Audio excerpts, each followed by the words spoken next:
Purihin ang Panginoon. Salamat sa Diyos na makapangyarihan sa lahat na nagpahintulot na kami po ay makarating dito. Hindi upang maging bisita ninyo, kundi makapiling ang isa sa mga kapatid sa Panginoon. Hindi matatawag na bisita ang kapatid. Amen? So, pasensya na kayo. Ayaw kong marinig na bisita kami. Dahil kayo, pag pumunta sa amin, hindi namin kayo gagawing bisita. Dahil tayong lahat ay magkakapatid sa Panginoon. Purihin ang pangalan ng ating Panginoong Yesus na siyang nagpahintulot ng lahat ng bagay na ito. Kung hindi dahil sa kanyang kamatayan, ay hindi tayo magkakatipon sa lugar na ito. Lalong-lalo na kung hindi siya nabuhay na maguli sa mga patay. Amen? Napakagandang balita at wala nang mas gaganda doon na mabalitaan natin na ang Panginoon ay bumangon sa mga patay. Praise the Lord. Naganda ba kayo sa balita na yun? Parang mas maganda yung balita na bukas ipopromote ka sa trabaho mo. Wala nang mas gaganda sa balitang yon na si Jesus ay nagtagumpay laban sa kamatayan. Nung makita ni Maria na walang laman ang libingan at sinabi ng anghel na wala na siya rito, wow! Sabi nga, joy to the world, the Lord has come. Isang malaking kagalakan para sa atin na dumating ang Panginoon, pero mas malaking kagalakan na hindi siya tinalo ng kamatayan. Siya'y nabuhay na maguli sa mga patay. Kaya sabi ni Apostol Pablo, kung si Kristo hindi nabuhay na maguli sa mga patay, walang kabuluhan ang lahat ng ating ginagawang ito. Umuwi na lang kayo, magtrabaho, kumain, uminom, at bukas ay mamatay. Pero dahil sa ang Panginoong Yesus ay nabuhay na maguli sa mga patay, mga kapatid, yung pagpunta nyo dito ay may malaking kabuluhan. Amen. Ng Panginoon. Kung kayo ay naghahanap buhay, una para sa Panginoon, may malaking kabuluhan. Kung may mga pagpapagal kayo at ginawa para sa Panginoon na hindi napansin ng marami, at ang Panginoon lang ang siyang nakapansin noon, hindi mawawala ng kabuluhan yon. Dahil si Jesus ay nabuhay sa mga patay. Sa loob ng, ano po ba ngayon? November 18. So, 9 days na po ako nandito. At ito na rin po yung pang-siyam na araw ng aking palagihang pagpapalakas sa mga kapatid sa Door of Faith at sa iba pang mga gawain ng Panginoon sa lugar na ito. At tulad nga po na aking nasabi, hindi ko nararamdamang nasa Kuwait ako kapag nandito ako, parang nasa Pilipinas din. Dahil laging nasa gawain ng Panginoon. Nararamdaman ko nga lang nasa Kuwait ako pag sumasakay ng taxi. Dahil iba yung nagmamaneho at mabilis yung kanilang pagpapatakbo. At salamat sa Panginoon. Ganun pa man, kaunti lang ang ating panahon at samantalahin natin ang salita ng Diyos ang ating pong mapag-aralan. Amen? Marami akong pwedeng ikwento sa inyo na ginawa ng Diyos. Pero sabi nga ni Apostol Pablo, kahit yung magagandang kwento ng buhay niya o mga pagtitiis na sa Panginoon, ay ipinagpapaalam niya pa na animoy siya'y nasisira ang bait kung sasabihin niya pa ito. Dahil ang mahalaga sa kanya, hindi siya ang makita, kundi ang makita yung napako sa krus ng Kalbaryo. At sa tuwing siya'y magsasalita, sabi niya gano'n, minagaling ko na, pinagpasyan ko na huwag galingan ng aking pagsasalita. 1 Corinthians chapter 2, verse 2, hanggang sa mga sumusunod, upang huwag makita ang karunungan na nagmumula sa akin, kundi ang makita yung nagbigay ng buhay para sa atin. Purihin ng Panginoon, ang ating pong tatalakayin ngayong umaga ay napakahalaga. Ito ang pag-asa ng bawat isang nagtatapat at naglilingkod sa Diyos. Pero kahit na naniniwala ka sa Panginoon o may pananampalataya ka sa Kanya, pero ang iyong pananaw o ang iyong puso ay nakatuon lang sa mga bagay na nakikita ng mata, hindi magiging inspirasyon ito para sa atin. Pero kung ikaw ay nabubuhay sa ilalim ng kalooban ng Diyos at you treat the will of God as the highest level of living, at ang kalooban ng Diyos ay hindi madali, ang bagay na ito ay napakasarap pakinggan at isang napakalaking inspirasyon at nagbibigay ng pag-asa sa atin. At yun yung pagdating ng ating Panginoon. Yung nalalapit na pagdating ng Panginoon. At sabi nga ng salita niya, malapit nang dumating ang Panginoon at nasa mga pintuan na nga. Amen? Nandiyan na kami kanina sa pintuan nyo, hindi na kami malapit, nandiyan na kami. Purihin ang Panginoon. Amen. Nung kumatok kami dyan, marahil yung iba sa inyo, nandiyan na sila. Pero nasa pintuan pa lang kami. At sabi ng Panginoon, pag nakita niyo mga senyales na ito, nasa mga pintuan na nga. At nasa pintuan na tayo. Hindi ko pwedeng sabihin na malapit nang dumating ang Panginoon, nandyan na siya. Anytime, it is illegal for Him na dumating na at bumaba dyan sa ulap at igawad ang kanyang mga anghel sa 4 na sulok ng daigdig para sunduin ang lahat ng mga hindi sumasampalataya lamang, nagtatapat, sumasampalataya at nagtatapat sa Kanya. Bago po tayo, may nagmamadali po ba? Hindi naman na alam. Way ng Panginoon. Isang malaking karangalan po ang makapaglingkod sa inyo rito, sa mga kapatid natin sa lugar po na ito. Dito po sa United in Christ Church International. Kanina kinakanta natin, magpapaalala lang muna ako sa inyo, yung Holy, Holy are you, Lord. Mga katangian ng Panginoon yon. Pero minsan, nung ako po ay nagtuturo sa Manila, no, ang objective ng ating Kristyanismo o pananampalataya na tinanggap, pakinggan po natin, what is the objective of this faith? To know Him and let Him be known through you. Hayaan niyong makilala niyo siya dahil sa pagkilala sa Kanya, merong buhay na walang hanggan.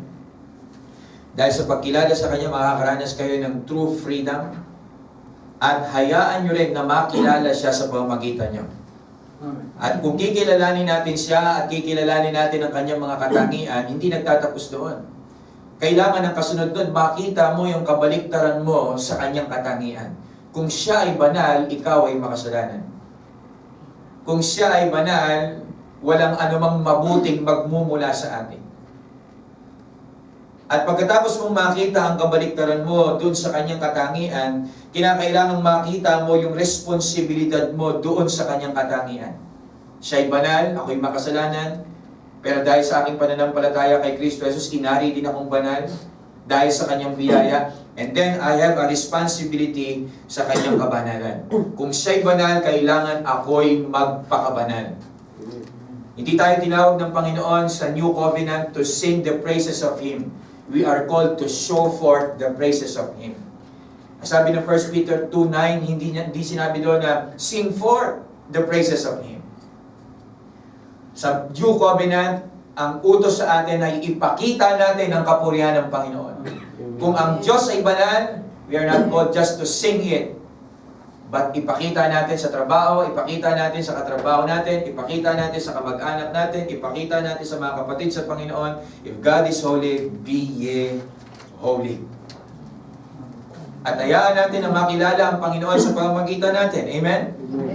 Ano po ang progreso? Kanina, nakita mo ang katangian ng Diyos, yung pagkakaiba mo at yung responsibilidad mo sa Kanya. Ngayon naman, makikita ng sanlibutan yung katangian mo. Ngayong ikay sumusunod na kay Kristo, merong kakaiba sa iyo, merong new life na nakikita sa iyo.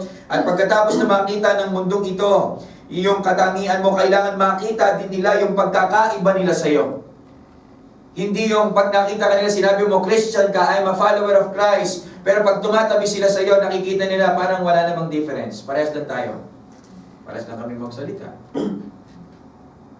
Parehas lang kami ng mga pinopost sa Facebook. Parehas din naman kami ng mga hilig ng pinapanood sa TV. Parehas din naman kami mag-react pagka may umaaway sa amin. Pag inaway ako, nang-aaway din ako. Itong followers ni Christ, pag nang-aaway siya, mas magaling pa sa akin mang-away. Kaya po dapat makita ng sanlibutan yung pagkakaiba natin sa kanila. At kapag nakita nila yung pagkakaiba natin sa kanila at nakita yung karakteristik ni Jesus sa atin, kanina, tayo ang may responsibility sa katangian ng Diyos. Ngayon naman, ang Diyos ang may responsibility sa katangiang ipinapakita mo. Naintindihan po ba natin? Napakaganda. Ang Diyos naman ngayon ang may responsibility doon sa mga bagay na pine-perform mo sa katawan na ito. Kaya sabi ng 2 Corinthians chapter 5 verse 10, lahat ng mabuti at masama ay ating ipagsusulit sa araw ng paghuhukom. Ito ang buong katungkulan ng tao. Matakot ka sa Diyos at sundin ang kanyang mga utos sapagkat darating ang araw na ang lahat ng bagay ay dadalhin sa paghuhukom at kahatulan ng ating Panginoon. Ecclesiastes chapter 12 verse 1. Amen. Purihin ang Panginoon. Ang ating pong tatalakayin ngayon ay tungkol sa pagdating ng ating Panginoon.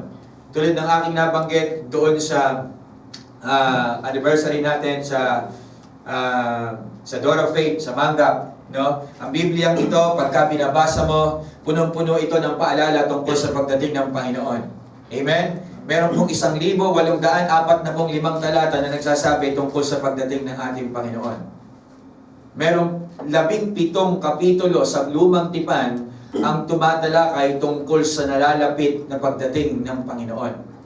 Mga kapatid, 1:8 ang verses tungkol sa Pasko at sa pagdating ng Panginoon. If there is a prophecy to the first coming of the Lord Jesus Christ, meron pong 8 verses na kalaban tungkol sa second coming of the Lord Jesus Christ. Kaya po, maraming salamat po. Sino mang nagbigay ng isang basong tubig? Purihin ng Panginoon. Kaya po, kung merong isang talata tungkol sa Pasko, merong 8 katapat yon. Kaya kung nagse-celebrate kayo ng Pasko, mas dapat yung alalahanin yung muli niyang pagbabalik. Amen. Dahil mas mahalaga yon. Kaya may Pasko dahil kailangan niyang bumalik sa pangalawang pagbabalik. Kung walang Pasko, mawawala ng kabuluhan ng pangalawang pagbalik. Dahil sa may Pasko, dumating sa unang pagkakataon, merong malaki tayong inaabangan na event. At yon yung muling pagdating ng Panginoon. Kung sa kanyang unang pagdating, ang dala niya ay biyaya at kahabagan at pagpapatawad at pag-asa. At chance para tayo ay magbago. Pero to His second coming, ang baon niya hindi na biyaya. Ang baon niya hindi na pag-ibig. Ang baon niya ay galit at puot sa sangkatauhan na sumusuway sa Kanya. At mapalad ang mga sumunod sa Kanya dahil para sa kanila ang pagdating ng Panginoon. Parang walang sumusunod. Amen. Amen. Amen. Merong 260 chapters sa Bagong Tipan. At doon sa 260 chapter na yun, meron 321 verses na kapaloob na ang Panginoon ay muling babalik sa pangalawang pagkakataon.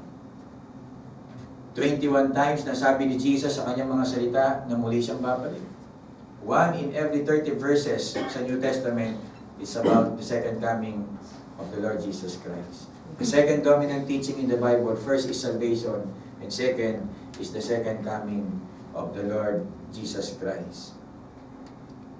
Sa Lumang Tipan, makikita po natin ang mga alagad ng Panginoon o yung mga propeta, ang mga lingkod ng Diyos, wala silang ibang hinahangad, wala silang ibang sinisiyasat, kundi yung unang pagdating ng Panginoon. Napakaganda nilang tularan.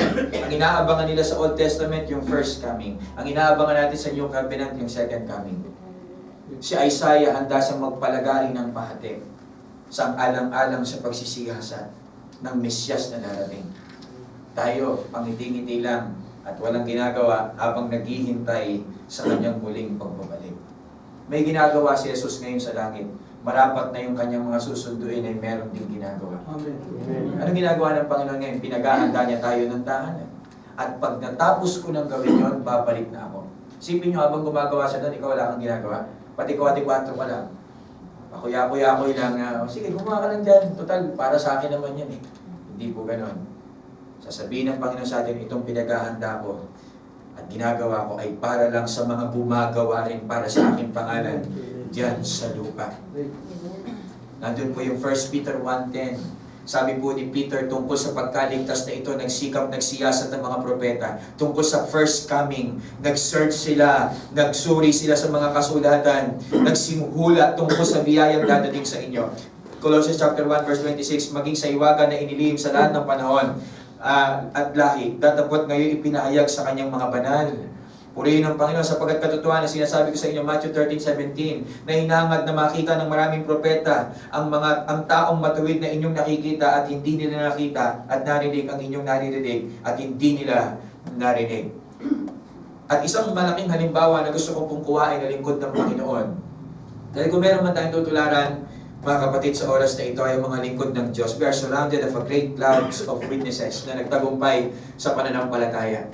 Tayo napapalibutan ng makapal na ulap ng mga saksi na sumisigaw sila sa atin, hindi kami nabigo sa pananampalatayang yan. Kaya magpatuloy lang din kayo, hindi rin kayo bibiguin ng Panginoon.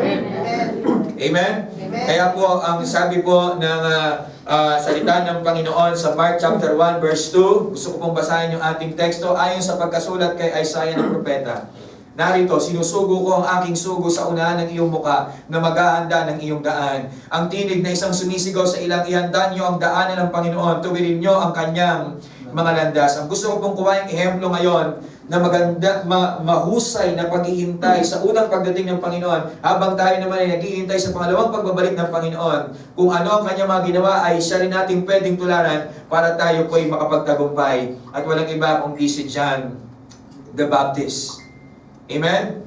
Handa po ba kayong makita kung ano ang buhay ni John the Baptist bago dumating ang ating Panginoong Hesus? Bagamat parang sabay lang sila pinanganak, pero napakagandang tanawin ng kanyang buhay nung saktong dumating din ang ating Panginoong Hesus. Let our preparation not only be heard, let it also be seen in us. Mga kapatid, marami nagsasabi sa panahon natin ngayon mga churches, darating na ang Panginoon, pero hindi nakikita sa kanilang mga gawa na merong darating. Kung ako po ay nasa loob ng aking bahay, at sasabihin ko po sa aking mga kasama, meron akong bisitang darating at napakahalaga niyang tao, at hindi ako naligo, hindi ako naganda, wala akong paglilinis na ginawa sa loob ng bahay, tatanungin ako ng mga kasama ko, meron bang darating? Pero kahit wag kong sabihin sa mga kasama ko na may darating, kung maglilinis ako, magluluto ako at mag-aayos ako ng di pangkaraniwan sa loob ng isang bahay, magtatanong sila, meron bang darating? Ba't di mo sinasabi? Mga kapatid, may nagtanong na ba sa'yo? Nakatrabaho mo? Ba't ganyan ka maglingkod sa Panginoon? Ba't ganyang klaseng dedication mo pagdating sa pananampalataya mo? Meron bang darating? Amen. At saka mo masasabi, merong darating. Kaya ganito ako maglingkod. Kaya ganito ko ibuhos ang halaga na meron ako. Panahon at lakas na meron ako. At age of 18, binigay ko ang buhay ko sa Panginoon. 33 na ako ngayon, 15 years in the ministry. Full-time sa mission, full-time sa pangangalaga ng mga iglesia sa iba't ibang lugar sa Pilipinas. At ngayon, nandito sa inyo isang malaking karangalan ng gamitin ng Panginoon. Bakit ako maglilingkod ng ganito? Sabi nga ng ibang mga kapatid, may nagme-message ka, Pastor, ipasyal mo naman si Pastor. Nandun na tayo, may mga pasyal naman talaga yan eh. Pero ang nagbibigay ng sigla sa amin, katulad ng sinabi ni Pablo sa 1 Thessalonians chapter 2, verse 7 to 8, kung meron magbibigay ng buhay sa amin, ang makita namin laging matibay ang iglesia sa Panginoon. Hindi namin hanap ang inyo, ang hanap namin ay kayo. At itong iuuwi kong pasalubong na malaki sa Pilipinas, mga kapatid, bagamat may mga pasalubong din ako sa mga anak ko, na nabili ko na nitong mga nakaraang araw, pero ang malaking pasalubong ko sa Pilipinas, yung kwento ng mga mananampalataya sa lugar na ito, na ipabalita ko sa kanila. At tsak yun, magdamagan na naman kami mag-uusap-usap ng mga lingkod ng Panginoon tungkol sa inyo. Amen? Purihin ang Panginoon. Paano tayo maghahanda sa pangalawang pagbabalik ng Panginoon? Katulad ni John the Baptist. Ang isang una kong nakita kay John the Baptist, he knows how to testify the truths about Jesus. Alam niyang i-testify ang mga katotohanan, ipangaral ang katotohanan tungkol kay Jesus. Sa panahon natin ngayon, maraming nangangaral tungkol kay Jesus, pero ang tanong, totoo ba yung Jesus na kanilang pinapangaral? Sabi ng 2 Corinthians chapter 11 verse 4, maraming mangangaral ng ibang Jesus. Jesus din yung ipapangaral nila, pero ibang Jesus sa Jesus na ipinangaral ng mga alagad ng Panginoon. At sa umagang ito, mga kapatid, ipepresent ko sa inyo yung Jesus ni Paul, yung Jesus ni Peter, na marami yung Jesus ni Joel Austin, yung Jesus ni Joseph Prince. At pagka pinakikinggan ko sila, that is the difference. There is a big difference to the Jesus of Paul to the Jesus of Joel Austin. Sensya na kung sumusubaybay kayo sa kanya. Kung naliligaw kayo mga kapatid, nais kong gisingin ang inyong diwa, basahin niyo ang salita ng Panginoon. At makikita niyo, maraming nagsilabas na bulaang propeta, tagapagturo, at mesyas sa panahon natin ngayon. Nakikinig po ba tayo? Huwag sabihin sa akin na kumikilos ang Diyos dahil kinilabutan lang yung balahibo mo. Ang laman at spirito ay hindi pwedeng magsama. Ang totoong pagkilos ng Diyos ay makikita kung lagi kang sumusunod sa kanyang mga utos. Marami nang kinalabutan, nagulong-gulong sa loob ng simbahan. Pag tinanong mo, kinabukasan na nung tinalaki ni Pastor, nasasabi sa'yo, basta Pastor, ang ganda na nangyari kagabi. Nung nga tinalakay ni Pastor, nalimutan ko na pero kumilos sa amin ang Panginoon. Walang ganong mga alagad ng kanilang natatandaan yung aral ng Panginoon. Amen. Amen. Ang sabi ni Jesus, ang Panginoon, ang Ama, sinugo ako dito sa lupa at siya'y laging sumasa akin. Amen. Anong dahilan ba't lagi sumasa iyo? Ama, hindi niya sinabi dahil may maganda akong damit, hindi dahil nabibili ko ang gusto ko, hindi dahil masarap ang buhay ko sa lupa. Ang Ama ay nasa akin dahil lagi kong sinusunod ang lahat ng kanyang sinasabi. Amen. John 8:29. Mga kapatid, maraming beses mo nang nakausap yung ka-office mate mo, pinatutunayan mo sa kanya na sinasamahan ka ng Diyos. Anong dahilan? Dahil napagtapos mo na yung mga anak mo sa kolehiyo? Even the Catholics can do that. Even the Muslims can do that. Much better than you. At kung yun lang ang patunay, hindi ako sa isasama. Mahina pa yung patotoo mo. Kaya kung patutunayan mo man sa kanila na nasa iyo ang Panginoon, ito lang. Dahil sinusunod ko ang lahat ng kanyang sinasabi sa akin. Amen. At makikita nila yung pagkakaiba sa iyo, hindi sa panglabas na katangian, makikita nila ang pagkakaiba sa iyo dahil yung puso mo ay malinis, dalisay at tama sa harap ng Panginoon. Amen.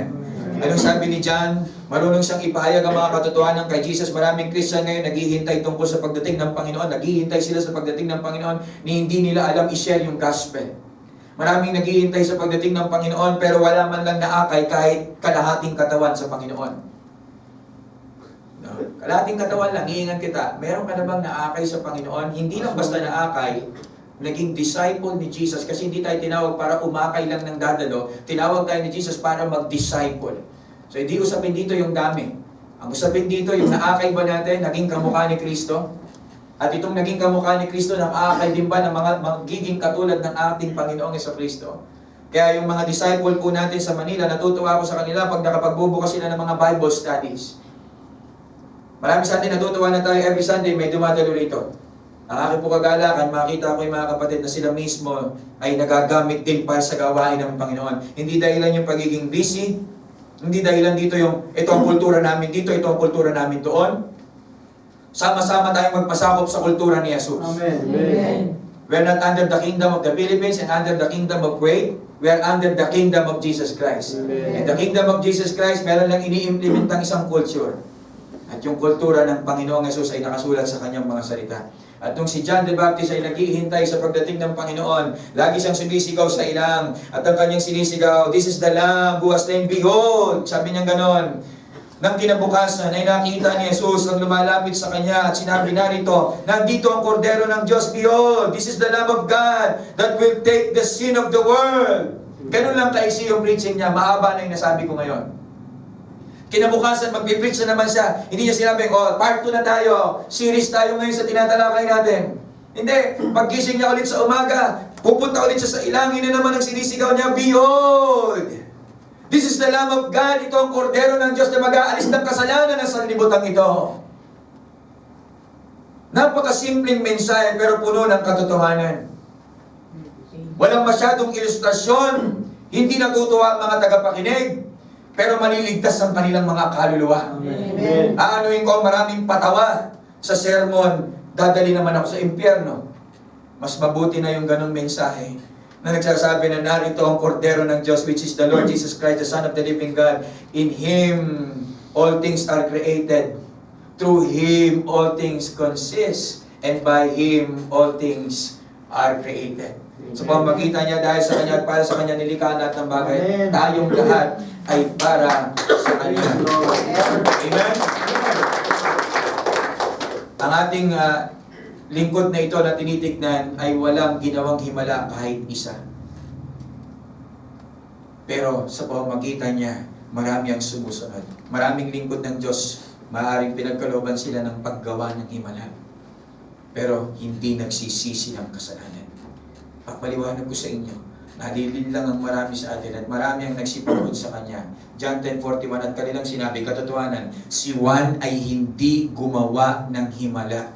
Ngunit lahat ng bagay na sinasalita ni Juan tungkol sa taong ito ay totoo. Ang alam lang gawin ni John the Baptist, hindi siya nagpapagaling ng may sakit, hindi niya alam magpababa ng apoy, hindi niya alam humati ng dagat, pero ang alam niya ipahayag yung truths about Jesus.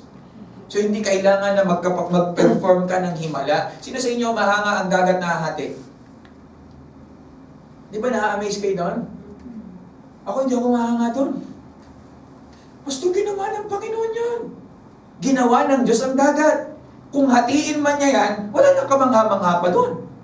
Kung ako ang gumawa ng isang bimpo, hindi ba kayo namamangha? Ako ang gumawa ng bimpo. At kung tiklopin kayo, tsaka lang kayo mamamangha. O tiniklop niyo yung bimpo, ang galing oh.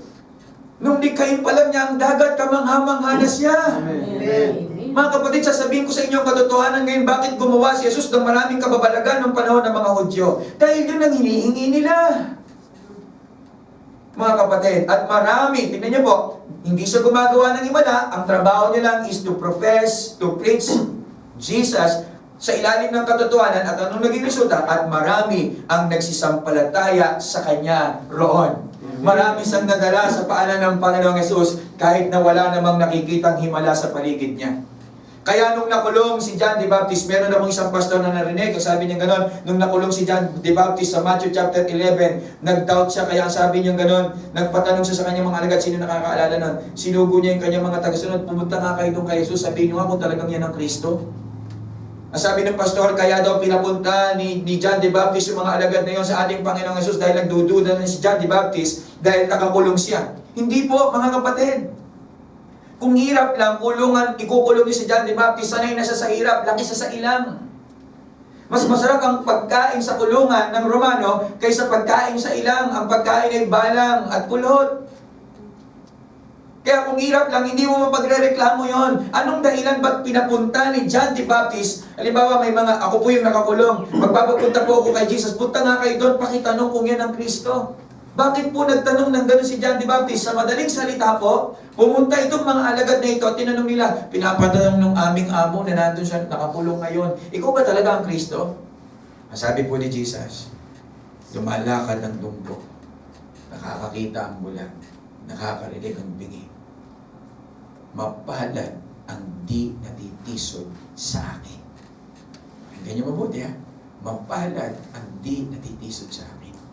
Ano pong ibig sabihin dito ng salita ng Panginoon?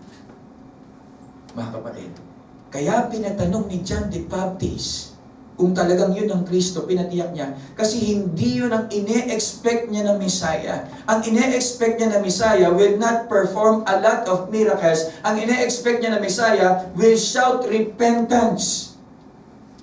Magpapahayag ng pagsisisi. Kaya sa mga sumusunod na talata, pag binasa niyo po yung Matthew chapter 11, pagkatapos tanungin ng mga alagad ni John the Baptist si Jesus, bumalik siya sa mga ginawa niya ng himala. At sinumbatan sila. Sinumbatan yung mga lumpo sa Capernaum, bumalik siya. Sabi niya, dito yung tubig ginawa kong alak. Pumunta sa Bethsaida, dito ang lumpo, ang bulag, akin pong pinagaling. Pero sabi niya, sa aba ninyo na tumanggap ng maraming pagpapala at himala, pero hindi kayo tumalikod sa inyong mga kasalanan. Masaul pa kayo sa Sodom at Gomorrah. Na kung sa kanila ginawa ang mga bagay na ito ay marahil pinatawad pa sila sa kanilang mga kasalanan. Mga kapatid, marahil yun din po ang mensahe ng Panginoon sa atin dito. Sasabihin sa iyo ng Panginoon sa araw ng paghukom, pinagpala kita. Binigyan kita ng magandang trabaho. Pinataas ko ang sahod mo, prinomote kita. Binigyan kita ng magandang buhay. Pero hindi mo tinaligdan ang iyong mga kasalanan. Hindi ka naging laan sa paglilingkod sa akin, lumayas ka. Hindi kita nakikilala, ikaw na lumalabag sa kalooban ng Amang nasa langit.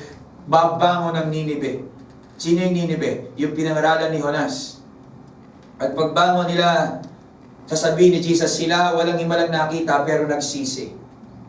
Kahit mga hayop nila ay nag-ayuno at hindi kumain. May ginawa bang himala si Jonah? Wala naman eh. At sa simpleng salita lang na sinabi ni John na magsisi kayo sa inyong mga kasalanan, nagsisi sila. Hari hanggang sa pinakaalipin. Tayo, binalibaliktad na ang lahat ng bagay. Marami nang dumating sa atin na pagpapala. From tuyo to fried chicken, from fried chicken, sa lechong baboy, nakain na natin lahat. From 250 a day, ngayon ay, 100 KD a day? Sobra naman yata. No? Baka mayroon dyan eh. Yung humingiti, yun eh. Laki naman nun, ano? Tumaas na ba yung ating pong sahod araw-araw? Yung ating pong per day ay tumaas na po ba? Sabihin lang ng Panginoon, hindi yun. Mapalad ang hindi natitisod sa ginagawa ko. sabi ni Jesus. Ibig sabihin, bakit po? Tingnan nyo, nagkatugma-tugma sila. Si John, nagtataka siya, ba't puro himala? Kasi alam niya na yung mga mananampalatayang umaasa lang sa himala at pagpapala, hindi magtatagal na Kristiyano yan. Hindi effective na Kristiyano yan. Si Jesus, ganun din ang kanyang prinsipyo. At si Paul, ganun din ang prinsipyo. 1 Corinthians chapter 1, ano sabi niya? Ang hanap ng Hudyo ay tanda. Ang hanap ng Griego, ng Greeks, ay katalinuhan. Kaya nung dumating si Kristo, dahil ang hanap nila ay tanda, si Kristo ay katitisuran. At si Kristo, para sa mga Greeks, dahil ang hanap nila ay katalinuhan, si Kristo ay kamangmangan. Kaya kung ang hanap mo sa church ay tanda at himala at pagpapala, there will be a time na matitisod ka kay Kristo pag binabasa mo ang salita ng Panginoon ng totoo. Pag dumating na yung mga unos ng buhay. Kaya po yung mga mismong pinagaling ng Panginoon, yung mismong kanyang ginawa ng himala, sila rin yung sumigaw ng Hosanna. The one who shouted Hosanna is the same people who shouted Crucify Him. At pag dumating ang panahon na nahihirapan ka na sa buhay, baka sabihin mo rin, dati ang kinakanta mo, Holy, Holy are you Lord. Baka kantayin mo na sa uli, nahuhuli-huli ka na, Panginoon, sa ginagawa mo sa buhay ko. Ang bagal mo. Hindi ba lang mangyari yun? Worship Him because of who He is. Sino ang alam sa inyo ng kanta ni Sandy Patti, di ba?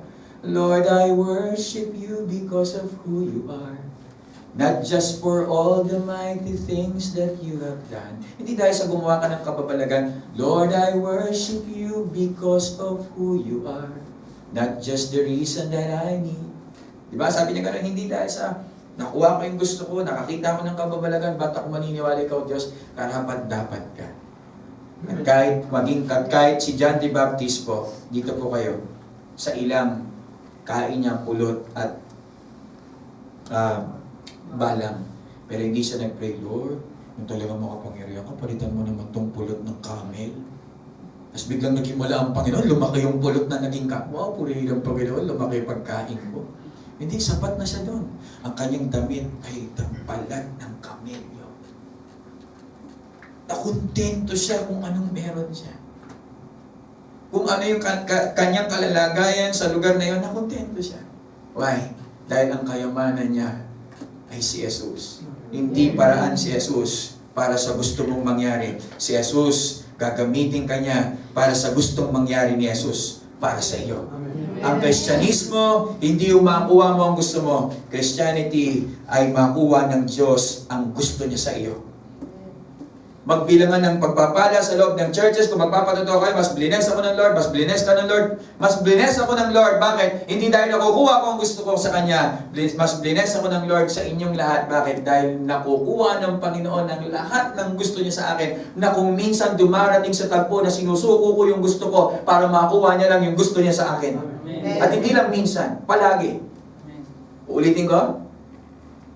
Ba't ko ulitin? Huwag ipo po sa Facebook, ha? Uulitin ko po, ang Kristyanismo, hindi makuha mo yung gusto mo. Ang Kristyanismo, yung makuha ni Kristo ang gusto niya sa iyo, na yung makuha niya yung gusto niya sa iyo, dumarating sa tagpo na sinusuko mo na yung gusto mong mangyari. Amen! Purihin ang Panginoon! Hallelujah! Thank you, Lord.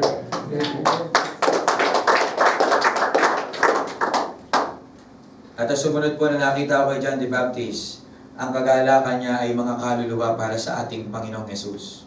Mga kaluluwa. Ang isang naghihintay sa Panginoon, ang joy niya ay makita niyang, mga kapatid, ang makita niya yung mga bakanting upuan na yan, ay malagyan ng mga kaluluwa para sa Panginoon. At kayo ang gagamitin ng Diyos, hindi lang si Pastor. Amen? Amen. Dito po, no, alisin nyo na yung mentality na kayo ay membro. Membro ako ng UCCI. No, you are a disciple of Jesus Christ. Sabi ko nga sa OIC doon sa mga musician, alisin nyo yung mentalidad nyo na musician kayo sa church. Pag tinanong kayo, anong ginagawa mo sa church? Musician ako. Walang musician si Jesus. Wala siyang manunugtog. Minsan ko lang nakitang kumanta si Jesus sa banal na hapunan.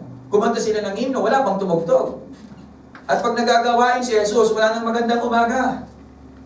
Wala nang opening prayer, wala nang opening song.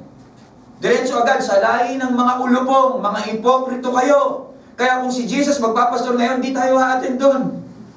Hindi nakaka-entertain sa church niya. Hindi ko po sinasabing hindi tayo, ako po may mga musician din. Pero ang akin pong iniimplementa sa kanilang isipan, kaya kayo tumutugtog dahil may kumakanta lang. Pero hindi yan ang role nyo sa church. Ang role nyo sa church, you are a disciple of Jesus Christ. Amen. And you must be like our Lord Jesus Christ. Amen. Amen. Hindi tayo tinawag to be like the Hillsongs. To be like Michael W. Smith. I am called to be like Jesus. Amen. Hindi ako si Tommy Walker. Hindi ako si Don Moen. I am like Jesus. I imitate Him. So imitate me. Amen. Amen. Kaya pag may nagtanong sa atin, mga musicians ba kayo sa church? No, I'm not a musician. I am a disciple of Jesus Christ. I am a disciple of Jesus Christ. Kahit pa paano, may lalim yung ating pong sinasabi. Nakakalungkot ng iglesia ngayon, puno ng lawak pero walang lalim. Para kang naglakad sa karagatan, naka2 kilometro ka na, kahit kuko mo hindi pa lumulubog. Ang lawak ng church ngayon, kung mag-isip. Pero hindi ka malunod. Pag si Jesus, ang kanyang mga aral at pinakinggan mo, hindi mo pa tinatapak ang tubig mo, nararamdaman mong malalim. At sasakupin ang iyong buong pagkatao. It will consume lahat ng sa iyo, spirito, kaluluwa at buong pagkatao. Ang greatest joy ni John the Baptist ay souls. Merong mga alagad siya nagsumbong sa kanya. Sabi, John the Baptist, dun sa kabilang ilog, may nagbabautismo. At mas maraming binabautismo kaysa sa'yo. Kompetisyon. Mas marami na umaattend dun, pastor. Mangamba na tayo, kailangan lumayo na tayo.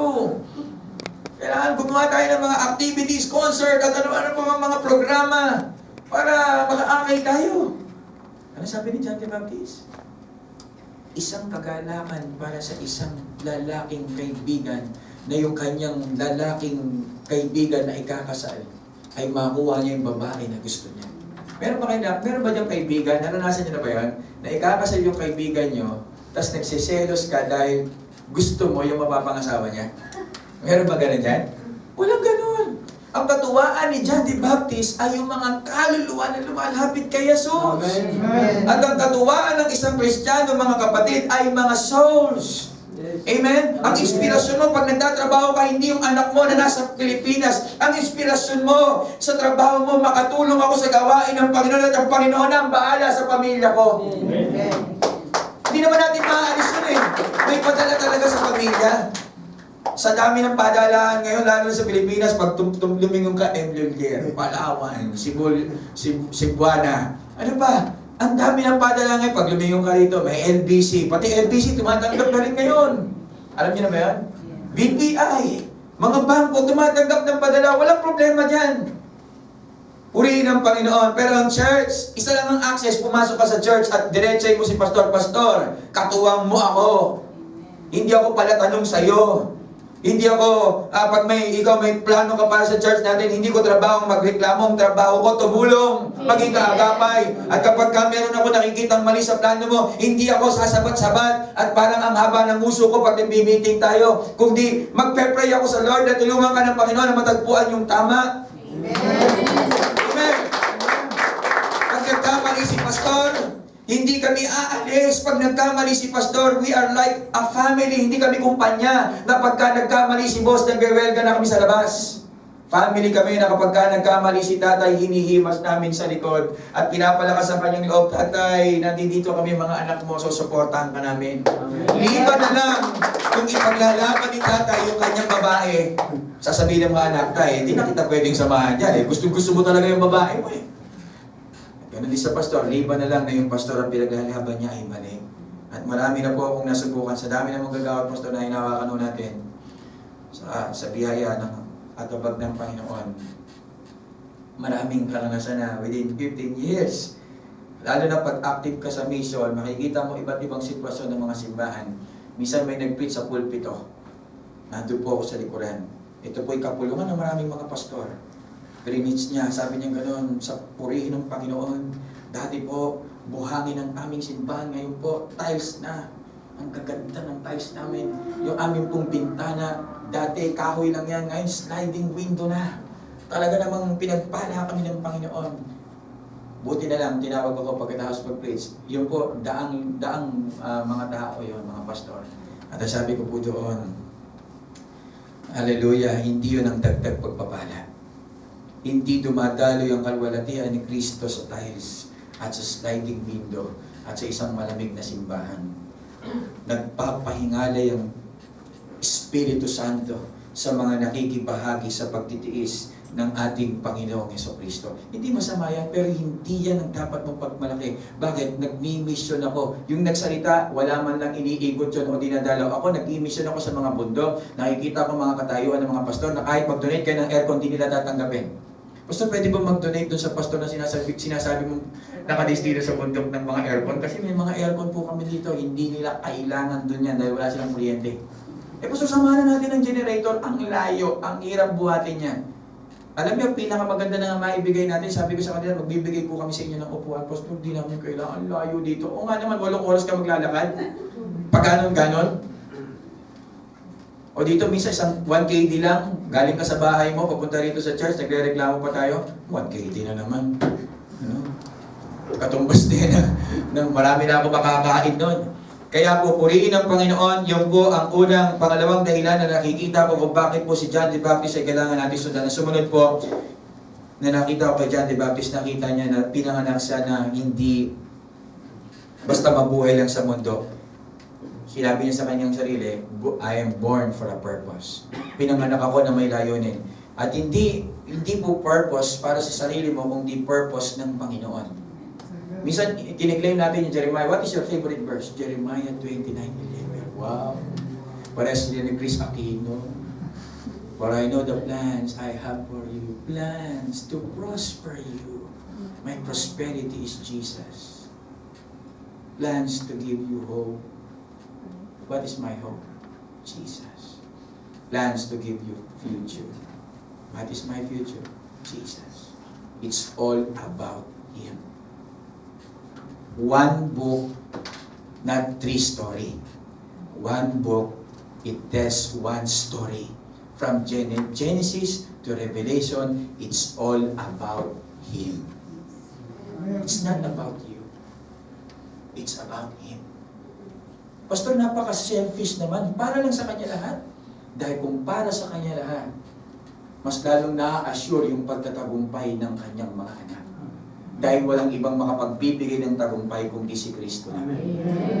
Nung makita po, pakinggan niyo po itong mabuti, nung makita po ni Elizabeth si Maria, nung magsalubog sila, para sila buntis, na naramdaman ni John the Baptist na sila po na nandun sa kabilang tiyan. Baby pa sila, ibig sabihin, wala pa itong kaulirat. Nung maramdaman ni John the Baptist nandun si Jesus sa kabilang tiyan, lumukso sa loob yung bata. Sa saya. Mga kapatid, tayo, nagkaedad-edad na tayo hanggang hindi pa rin natin ma-appreciate ng lubos si Jesus. At alam niya, sabi niya, nagmamadali na ako lumabas dito. Not for my purpose, but for the purpose nung nandun sa kabilang tiyan. And I'm willing to sacrifice myself. Titira ako sa ilang, magbibihis ako ng damit kamelo, kakain ako ng mga pagkain di karapat-dapat. Masaya na akong mabuhay para sa layunin ni Kristo. Amen. Amen. Sino nakaalala sa inyo kay Simeon? Si Simeon, yakap-yakap niya yung sanggol, si Jesus. Bago pa lumabas si Jesus, may prayer siya. Sabi niya, Lord, huwag mo naman akong patayin, hindi ko pa nakikita yung tagapagligtas. Di ba tayo, iba-iba yung ating dahilan kung ba't ayaw pa natin mamatay. Lord, huwag mo nang patayin, bata pa mga anak ko. Lord, huwag mo muna akong pagpanawin. Yung asawa ko, bata pa yan, mga mag-asawa ulit yan. Di ba? Yung mga dahilan natin, puro makalaman. Ayoko pang mamatay kasi nag-iipon pa ako, Pastor. May bibiling pa kami. Si Simeon, nung makarga niya si Jesus, anong panalangin niya? Lord, kuhain mo na ako, nakita ko na yung tagapagligtas. Sabi ni Paul, I'm betwixt in these two things. I like to be with Jesus. Because it is much better Gusto ko nang umuwi sa langit at mamatay dahil mas lalong mabuti ang sumapanginoon. Pero sabi niya gano'n, but it is needful na mabuhay. Kailangan kong mabuhay. Gusto ko yun eh. Pero ito, kailangan ko. Iba yung gusto sa kailangan. Merong gusto na hindi mo kailangan, may kailangan ka na hindi mo gusto. Kailangan kong mabuhay, bakit? Kasi may pangarap sa sarili niya. Sabi ni Paul, pakinggan niyo, kailangan kong mabuhay para sa iba. Bakit ka ini-extenda ng Diyos ng buhay ngayon? That is for His kingdom. Amen. Para sa layunin ng kaharian ng ating Panginoon. Nais ko pong magkwento ng isang pangyayari. 150 BC bago tayo mag-pray, before Christ. Meron pong mga tao na nabuhay sa Judean desert na ang tawag sa kanila ay Essenes. Ito pong mga Essenes na ito, 150 BC, nung sakupin sila ni Alexander the Great, marami sa mga mayayaman galing sa ibang lugar ang binili ang mga sinagoga, binili ang mga pinagdadausan ng gawain ng Panginoon. At marami doon ay nabenta. Kumamal ng pera ang mga priest nung time na yun, based on history. At ito po nangyari. Ito po mga Essenes na ito at napollute yung lugar nila na yun. Napollute. Naging masama. Nag-iba ang kultura galing sa kultura ng sanlibutan ito at nagpasyang mga ilan sa kanila na lumabas sa lugar na yon at tumira doon sa Judean desert. At doon sa Judean desert po na yon, pag pumunta kayo ngayon, hanggang ngayon, buhay pa yan, makikita nyo merong mga hinukay doon na dalawang klase ng pool. Na yung isang pool ay para sa bautismo, para talikdan ng kasalanan, at ang isa naman ay para sa bautismo, para sa pagtatalaga ng buhay sa Mesyas na darating. Isipin niyo, wala pa si John the Baptist. So wag niyo isipin si John the Baptist ang nagpasimula ng bautismo. Judean desert. Diyan po nakatira din si John the Baptist.